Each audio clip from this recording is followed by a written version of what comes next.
Saudara-saudara yang terkasih dalam nama Tuhan kita Yesus Kristus, hari ini kita bersyukur karena kita bisa kembali dalam program belajar Alkitab Renungan satu pasal satu hari. Setelah beberapa hari lamanya kita absen dalam pelajaran kita ini, mari kita kembali memulainya dengan Keluaran pasal 32 yang akan kita renungkan hari ini. Nah, sebelum kita merenungkannya, mari kita nyanyikan lagu nyanyian pujian nomor 256 yang berjudul Siapa Ikut Tuhan. Siapa ikut Tuhan, jadilah sekalian. Siapa mau membawa jiwa padanya, siapa mau melawan dunia dan setan, perjuangan di pihak Tuhan. Oleh kasih Tuhan dan karunia-Nya, kita ikut Tuhan untuk selamanya. Kita dipilihnya untuk turut perang, jadi prajuritnya yang tentu menang. Jangan kita takut, tapi terus setia. Mari kita ikut serta Sang Raja. Oleh kasih Tuhan dan karunia-Nya, kita ikut Tuhan untuk selamanya. Kita bersyukur kepada Tuhan untuk pujian yang mengingatkan kepada kita bahwa kita harus setia dalam segala hal yang kita hadapi. Setia kepada Tuhan dan tetap mengikut Dia. Apapun itu, kita harus menghadapinya dan tetap bersandar kepada Tuhan dan percaya kepadanya. Hari ini kita akan membaca bagaimana orang Israel jatuh ke dalam dosa penyembahan berhala. Keluaran pasal 32, mari kita membukanya dan kita akan membacakannya bersama-sama dan merenungkannya.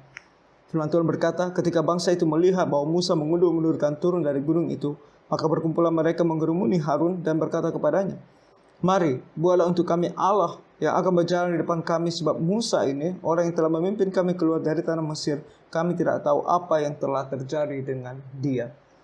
Saudara-saudara, mereka melihat bagaimana Musa naik ke atas gunung Sinai. Mereka tahu dan sadar bahwa Musa pergi menghadap Allah untuk menerima perintah daripada Allah. Namun ketika Musa berlama-lama di atas gunung tersebut, mereka sudah tidak sabar untuk menunggu Musa.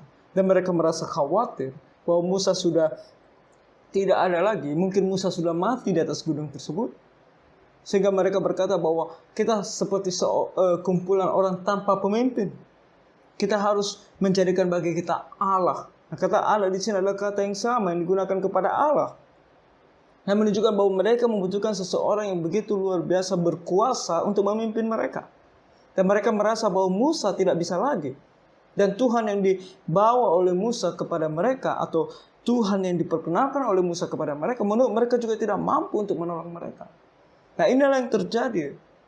Penyebab seseorang bisa berada dalam posisi di mana dia pergi menjauh daripada Tuhan adalah ketika dia merasa bahwa tidak ada Tuhan yang menolong dia. Di dalam keadaan yang sangat sulit, di dalam keadaan yang sangat susah, kita sebagai manusia membutuhkan Allah untuk menolong kita. Tetapi betapa sedihnya ketika kita tidak menyadari bahwa Allah yang tidak lain dan tidak bukan adalah Tuhan Yesus sendiri, adalah Allah kita yang selalu senantiasa setia di dalam menjaga dan peduli kepada kita. Orang Israel melupakan hal tersebut. Mereka melupakan bagaimana Tuhan memimpin mereka keluar dari tanah Mesir hingga mereka sampai sekarang di kaki gunung Sinai.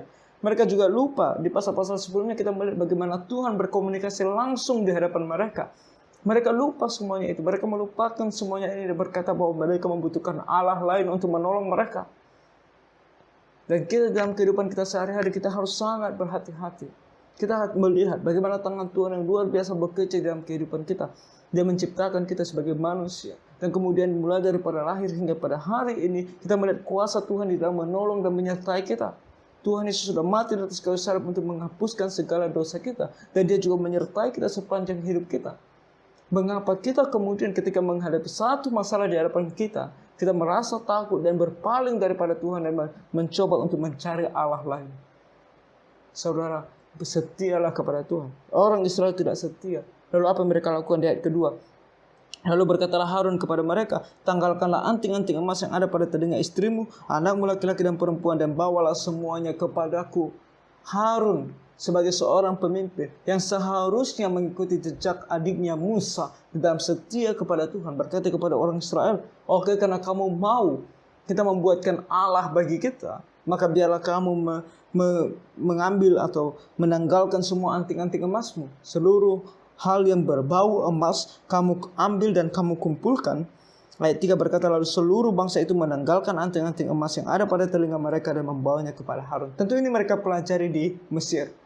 Mereka tahu bagaimana di Mesir orang-orang Mesir juga melakukan penyembahan berhala dan mereka akan membuat berhala mereka dari emas. Dan Harun berkata, mungkin ini adalah hal yang baik, mari kita buat seperti orang Mesir melakukannya. Lihat betapa bobroknya iman mereka. Mereka baru saja keluar dari Mesir yang dikalahkan oleh Tuhan mereka dengan begitu telaknya. Sekarang mereka mau berpaling dan menyembah Allahnya orang Mesir. Ayat 4 dikatakan, diterimalah itu dari tangan mereka, dibentuknya dengan pahat, dibuatnya daripadanya anak lembu tuangan. Ini yang kita sebut sebagai anak lembu emas, yang kemudian disembah nantinya oleh orang Israel. Dan nanti di masa raja-raja akan juga ada kebangkitan dari penyembahan berhala ini. Kemudian berkatalah mereka, hai Israel, inilah Allahmu yang telah menuntun engkau keluar dari tanah Mesir. Saudara-saudara, betapa bobroknya iman mereka. Sekarang mereka katakan, tadinya mereka berkata bahwa mereka mau setia kepada Tuhan yang berbicara dari awan. Dan sekarang mereka berkata bahwa inilah Allah mereka yang menuntun mereka keluar dari tanah Mesir. Betapa mudahnya kita pun berpaling kepada Allah lain. Kita berkata semua Allah sama. Kita yang berbeda. Itu tidak benar. Tuhan Yesus adalah Tuhan Yesus. Satu-satunya Allah yang hidup dan yang benar. Itu kata firman Tuhan. Itu kata Alkitab. Dan kita sebagai orang Kristen yang sudah mendengar tentang Tuhan Yesus, setialah kepada Tuhan. Sebab begitu mudahnya kita akan berpaling dan menyembah Allah lain dan berkata bahwa Allah lain itu adalah Allah yang menolong kita selama ini. Itu tidak benar. Begitu tidak orang Israel, mereka melakukan hal ini. Ketika Harun melihat itu, didirikannya mezbah di depan anak lembu itu. Berserulah Harun katanya, besok hari raya bagi. Mereka menggunakan kata Tuhan, Yehova. Mereka memanggil lembu emas itu dengan sebutan Yehova. Bayangkan.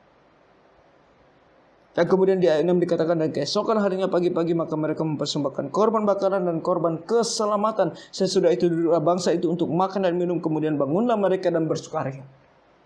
Mereka membuat bagi mereka patung yang mereka sebut sebagai Allah. Saudara, ini adalah natur manusia. Betapa manusia ingin memiliki Allah. Tapi manusia tidak bisa mencari Allah yang benar. Firman Tuhan berkata bahwa ada hati nurani dalam diri manusia yang membuat manusia menyadari bahwa ada sesuatu atau seseorang yang memiliki kuasa luar biasa di atas sana. Dia yang menciptakan segala sesuatu. Manusia menyadari hal itu dan manusia mencoba mencari siapa dia dan mencoba bersandar kepadanya. Tetapi yang dapat dicapai oleh otak dan pikiran manusia adalah bahwa Allah itu dapat kita bentuk dengan tangan kita sendiri. Makanya adanya berhala yang disembah oleh banyak orang. Tapi mereka tidak menyadari bahwa kembali ini adalah sebuah bentukan dari tangan manusia yang tidak bisa berbuat apa-apa. Tapi mereka menyebutnya sebagai Allah. Mereka menyebutnya sebagai Tuhan. Dan Tuhan yang benar melihat ke bawah dan dia akan murka terhadap mereka. Di sini dikatakan di ayat 7, berfirmanlah Tuhan kepada Musa, pergilah, turunlah, sebab bangsamu yang kau pimpin keluar dari tanah Mesir telah rusak lakunya. Tuhan tidak berkata, lihat bangsaku. Ingat, mereka adalah umat pilihan Allah. Allah sendiri yang memimpin mereka keluar dari tanah Mesir. Allah sendiri yang memilih mereka, mengangkat mereka menjadi anaknya. Tetapi ketika mereka melakukan ini, Tuhan berkata kepada Musa, itu adalah bangsamu. Artinya Tuhan begitu marah sampai dia tidak mau lagi mengakui bahwa bangsa tersebut adalah bangsa pilihannya. Kita berkata bahwa kita anak-anak Tuhan, tetapi kita menyembah berhala. Ketika ada masalah kita pergi ke dukun. Itu menyembah berhala. Ketika ada acara ini, acara itu, ketika di sana ada penyembahan berhala, kita juga mengikutinya. Kita berkata kita anak Tuhan, kita orang Kristen, tapi kita melakukannya. Tuhan berkata kepada kita, kamu bukan anakku. Kamu bukan bangsa pilihanku. Israel bukan bangsa pilihanku. Itu adalah umatmu Musa. Ayat 8, segera juga mereka menyimpang dari jalan yang kuperintahkan kepada mereka. Mereka telah membuat anak lembu tuangan, dan kepadanya mereka sujud menyembah dan mempersembahkan korban sambil berkata, hai Israel, inilah Allahmu yang telah menuntun engkau keluar dari tanah Mesir. Tuhan mengetahui segala sesuatunya. Saat ini kita tahu Tuhan sedang berbicara kepada Musa di atas gunung Sinai. Musa tidak tahu apa yang dilakukan oleh bangsa Israel di bawah sana. Musa tidak tahu karena dia manusia biasa, tapi Tuhan tahu. Tuhan tahu. Walaupun engkau pergi kepada dukun di malam hari, di mana orang tidak tahu engkau pergi ke dukun, Tuhan tahu. Tuhan tahu akan hal itu. Mungkin engkau menyimpan jimat di dalam kantongmu, di dalam dompet. Tuhan tahu. Dan Tuhan sangat marah oleh karena itu. Ayat 9 lagi firman Tuhan kepada Musa, telah kulihat bangsa ini dan sesungguhnya mereka adalah suatu bangsa yang tegar tengkuk. Untuk pertama kalinya Tuhan berkata, ini adalah bangsa yang tegar tengkuk. Artinya mereka ini tidak bisa diajar. Tuhan baru saja berbicara kepada mereka. Mereka baru saja berkata kepada Tuhan bahwa mereka mau menyembah Tuhan dan melayani Tuhan seumur hidup mereka. Tapi mereka melakukan ini. Tegar tengkuk. Saudara, jangan kita menjadi orang Kristen yang tegar tengkuk. Datang ke gereja, mendengarkan firman Tuhan, tetapi pulang kemudian dan mengatakan firman Tuhan itu bukan apa-apa. Tegar tengkuk. Baru saja mendengarkan dari gereja bahwa kita tidak boleh menggosip. Pulang dari gereja, baru saja bertemu dengan orang-orang di dalam gereja, kita menggosip dengan mereka. Baru saja kita diberitahukan oleh firman Tuhan untuk tidak berkelahi, tidak berbuat jahat kepada orang lain, memberikan kasih, memiliki kasih satu dengan yang lain. Yang kita lakukan sebaliknya, tegar tengkuk. Dan Tuhan tidak menyukai hal ini. Kalau kita anak-anak Tuhan, mari kita jangan menjadi orang-orang yang tegar tengkuk. Oleh sebab itu biarkanlah aku, supaya murkaku bangkit terhadap mereka, dan aku akan membinasakan mereka, tetapi engkau akan kubuat menjadi bangsa yang besar. Lihat bagaimana murka Tuhan. Tuhan tidak memerlukan orang Israel, saudara. Tuhan tidak memerlukan orang Israel untuk menjadi bangsa yang bisa memuliakan namanya. Tuhan bisa memakai siapa saja. Di sini Tuhan mengatakan kepada Musa, murkaku. Dengan murkanya dia bisa memusnahkan mereka. Dan dia bisa membangkitkan bangsa yang lain. Kenapa tidak? Dia adalah Allah yang berkuasa. Saudara, jangan berpikir bahwa kita adalah orang Kristen dan kemudian kita menjadi orang-orang yang bisa melakukan sesuka hati kita dan berkata bahwa Tuhan akan mengikutinya. Kita menjadi orang Kristen dalam generasi yang begitu mengerikan, bahkan di dalam kekristenan. Karena di luar sana diajarkan tentang orang Kristen yang bisa berbuat seenaknya. Oh, kita adalah orang Kristen, kita anak raja, maka kita bisa melakukan apa saja yang kita mau. Ini adalah ajaran yang sesat. Sebab Tuhan tidak menginginkan kita, tidak memerlukan kita. Hanya karena belas kasihannya, hanya karena kemurahannya dia memilih kita. Kalau bukan karena belas kasihan dan kasihnya, kita ini bukan siapa-siapa di hadapannya. Dia tidak butuh kita. Dia di dalam kuasanya bisa melakukan apa saja yang dia mau. Jadi kalau hari ini kita sudah percaya kepada Tuhan Yesus, itu karena kasih Tuhan kepada kita, maka kita jangan bertindak seenaknya. Ayat 11, lalu Musa mencoba melunakkan hati Tuhan Allahnya dengan berkata, mengapakah Tuhan murkamu bangkit terhadap umatmu yang telah kau bawa keluar dari tanah Mesir dengan kekuatan yang besar dan dengan tangan yang kuat. Musa tahu posisinya dan Musa tahu apa yang harus dilakukan, yaitu memohon kiranya Tuhan bermurah hati. memohon agar Tuhan kiranya bermurah hati agar tidak menghukum bangsa ini, bahkan memusnahkan mereka. Ayat 12, mengapakah orang Mesir akan berkata, dia membawa mereka keluar dengan maksud menimpakan malapetaka kepada mereka dan membunuh mereka dari gunung dan membinasakannya dari muka bumi. Berbaliklah dari murkamu yang bernyanyi Allah itu dan menyesallah karena malapetaka yang hendak kau datangkan kepada umatmu. Saudara, Musa di sini mencoba melunakkan hati Tuhan dengan memohon belas kasihannya, dengan mengingatkan kepada Tuhan bahwa kalau dia melakukan ini, bukan siapa yang rusak tetapi namanya, kemuliaan. Demi kemuliaan Tuhan, kiranya Tuhan mau bermurah hati. Ayat 13, ingatlah kepada Abraham, Ishak dan Israel, hamba-hambamu itu, sebab kepada mereka engkau telah bersumpah demi dirimu sendiri dengan berfirman kepada mereka, aku akan membuat keturunanmu sebanyak bintang di langit, dan seluruh negeri yang telah kujanjikan ini akan kuberikan kepada keturunanmu supaya dimilikinya untuk selama-lamanya. Ayat 14, dan menyesallah Tuhan karena malapetaka yang dirancangkannya atas umatnya. Musa mengingatkan kepada Tuhan tentang janjinya. Musa berkata bahwa engkau adalah Allah yang setia. Engkau akan mengingat tentang janjimu kepada Abraham, Ishak dan Yakub. Saudara, kalau bukan karena ini semua, Tuhan tidak akan membiarkan orang Israel berlaku sehingga dia akan memusnahkan mereka. Dan di sini kata menyesal, bahwa Tuhan menyesal bukan berarti karena Tuhan bisa diubah prinsipnya. Bukan karena seperti manusia menyesal, seperti kita manusia menyesal. Karena kita tidak tahu apa yang kita lakukan dan kemudian kita menyesal. Bukan demikian. Kata menyesal di sini diaplikasikan kepada Tuhan untuk menunjukkan kepada kita bahwa Tuhan di dalam tadinya dia mau memusnahkan mereka, sekarang dia mau memaafkan mereka. Dan kata ini adalah kata yang sangat sulit untuk kita pahami, sebab Tuhan berbeda dengan kita. Tuhan bukan kita. Jadi untuk membuat sedikit bisa kita mengerti, maka digunakan kata menyesal. Tapi menyesal di sini tidak sama dengan kita manusia menyesal karena kita tidak tahu apa yang kita perbuat. Tapi Tuhan tahu apa yang dia perbuat. Dan apa yang dia katakan tentang bagaimana dia akan menghancurkan bangsa Israel, itu adalah yang kita sebut sebagai perkataan untuk memberikan ancaman. Hanya untuk sekedar mengancam agar mereka berbalik dari kesalahan mereka. Bukan karena Tuhan berkata bahwa rencananya sebenarnya menghancurkan mereka, kemudian dia mengubah rencananya, bukan. Tetapi dia berkata hal tersebut untuk membuat mereka takut sehingga mereka berpaling kepadanya. Oke, jadi kata menyesal di sini tidak sama seperti apa yang kita bayangkan. Oke, ayat 15. Setelah itu berpalinglah Musa lalu turun dari gunung dengan kedua loh hukum Allah dalam tangannya. Loh yang tertulis pada kedua sisinya bertulis sebelah menyebelah. Kedua loh itu ialah pekerjaan Allah dan tulisan itu ialah tulisan Allah ditukik pada loh itu, diukir pada batu tersebut. Ketika Yosua mendengar suara bangsa itu bersorak, berkatalah ia kepada Musa, ada bunyi sorak peperangan kedengaran di perkemahan. Jadi ketika Musa bertemu dengan Yosua sudah mendengar ada bunyi seruan orang bersorak-sorai di bawah sana di perkemahan. Yosua berpikir bahwa ini adalah bunyi peperangan. Karena dia pun tidak tahu apa yang terjadi.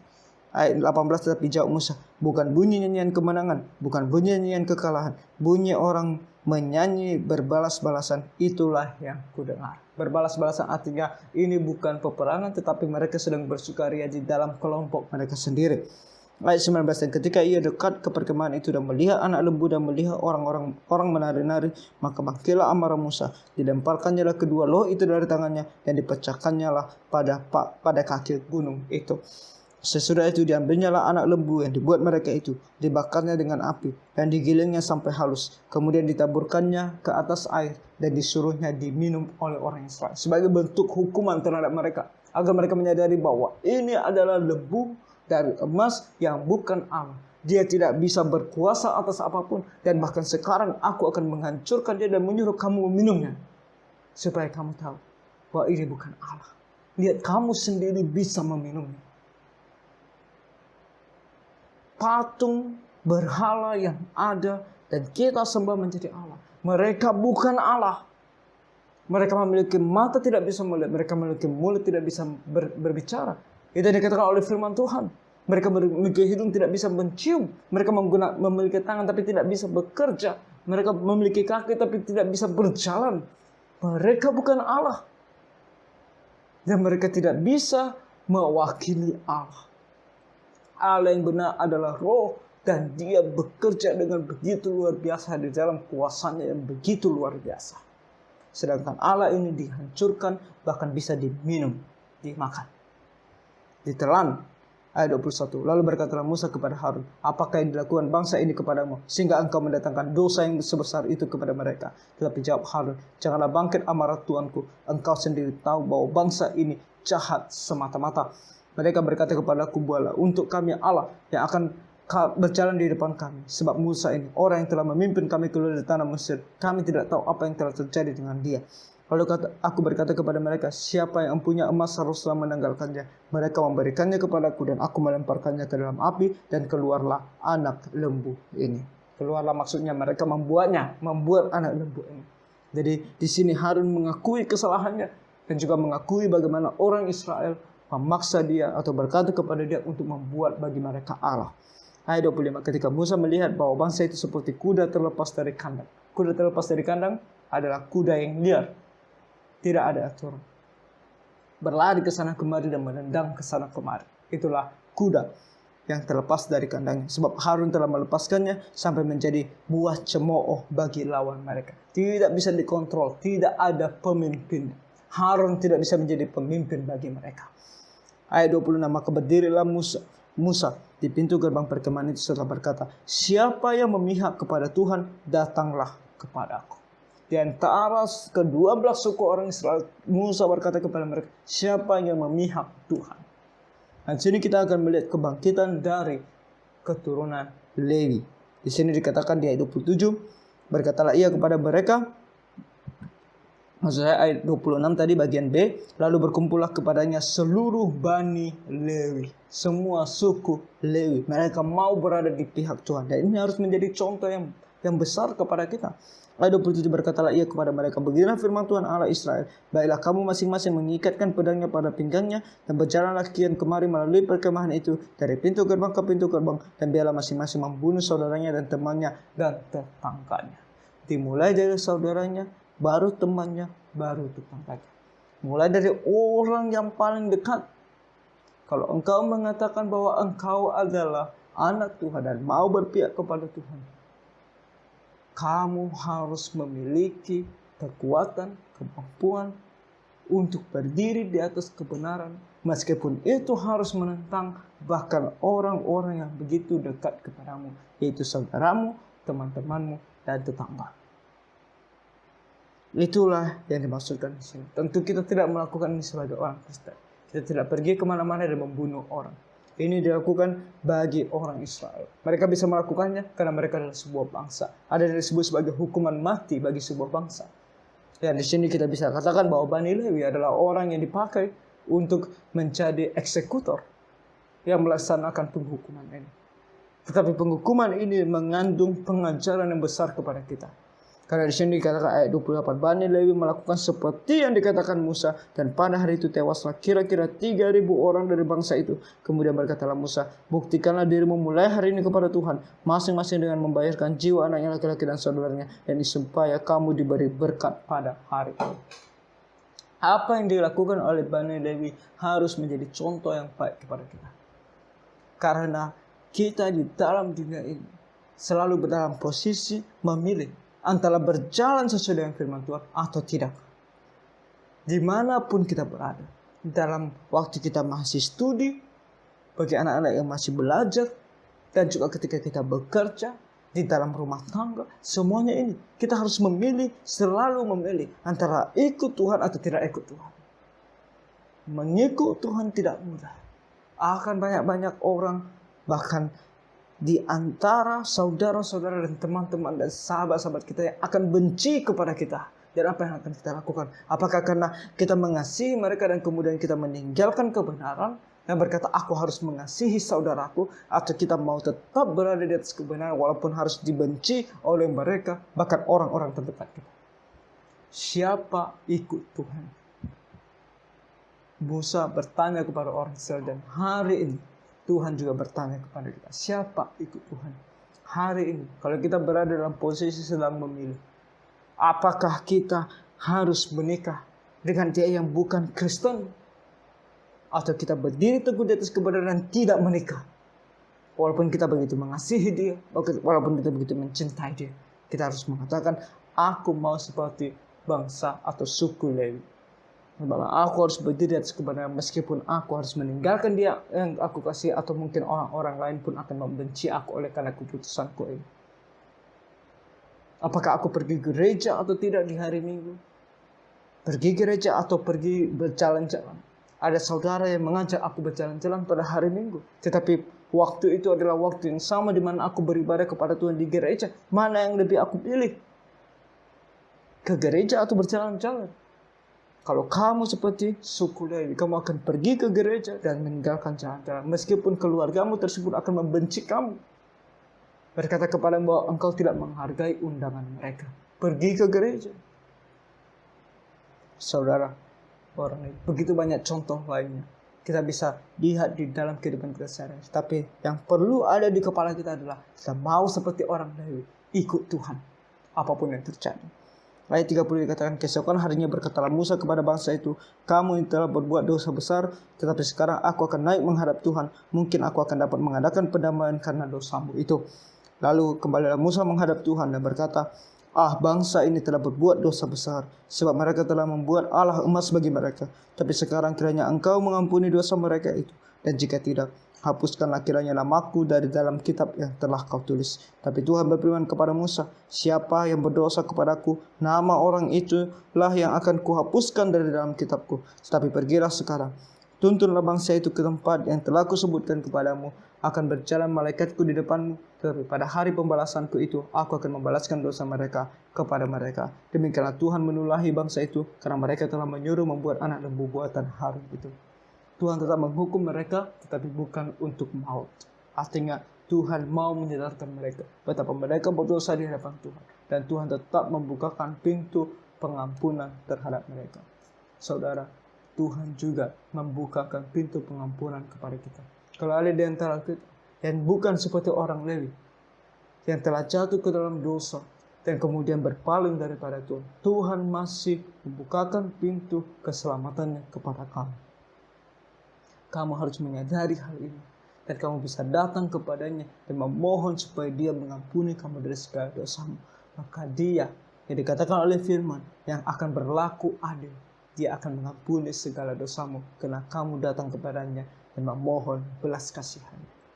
Oleh karena itu saudara, kalau kamu hidup dalam dosa, bertobatlah sekarang. Datanglah kepada Tuhan, belum terlambat.